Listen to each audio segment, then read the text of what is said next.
മുത്തുമണീസേ, ആ ഒരു ഗേറ്റ് കണ്ടങ്ങള് അത് മൊത്തം പുളിങ്ങാക്കുരു കൊണ്ട് ഉണ്ടാക്കിയതാണ്.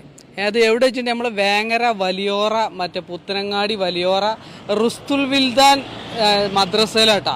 ഇവിടെ എല്ലാ വർഷവും നബിദിനത്തിന് ഗേറ്റ് വരെ ഉണ്ടാക്കുമ്പോൾ വ്യത്യസ്തമായ രീതിയിലാണ് ഉണ്ടാക്കല്. പല ഓരോ വർഷവും ഓരോരോ രീതിയാണ്. അപ്പോൾ ഈ വർഷം അവർ ഗേറ്റ് ഉണ്ടാക്കിയിട്ടുണ്ട് പുളിങ്ങാക്കുരു കൊണ്ടാണ്. ഒരു വെറൈറ്റി അല്ലേ? കംപ്ലീറ്റ് ഇതാ നോക്കി, കംപ്ലീറ്റ് പുളിങ്ങാക്കുരു കണ്ടാ. ഇത്രയധികം വവ്വാലുണ്ട് ഈ നാട്ടിൽ തോന്നുന്നുണ്ട് അല്ലേ? ഇവരൊക്കെയാണ് കേട്ടോ അതിന്റെ ആൾക്കാര്. നിങ്ങളുടെ പേര് മുത്തുകാട്ടിൽ. മുത്തുകാട്ടിൽ മുത്തു കാട്ടിലോ? ഇവിടെ ഒരു കാട്ടിലുണ്ടല്ലോ, അതെന്താ? ശരി, ഇത് കുടുംബസ്വത്താണോ? എന്റെ പേര് ജുറൈജ്, സൽമാൻ, ഷുഹൈബ്. സത്യത്തിൽ നിങ്ങൾക്ക് ഇതിന്റെ കേടാണ്. ഇത് കംപ്ലീറ്റ് പുളിങ്ങാക്കുരു. ഞാൻ ഒരു മിനിറ്റ് ഗേറ്റ് ഒന്ന് കാണിച്ചു കൊടുത്താട്ടോ, ഒരു മിനിറ്റ്.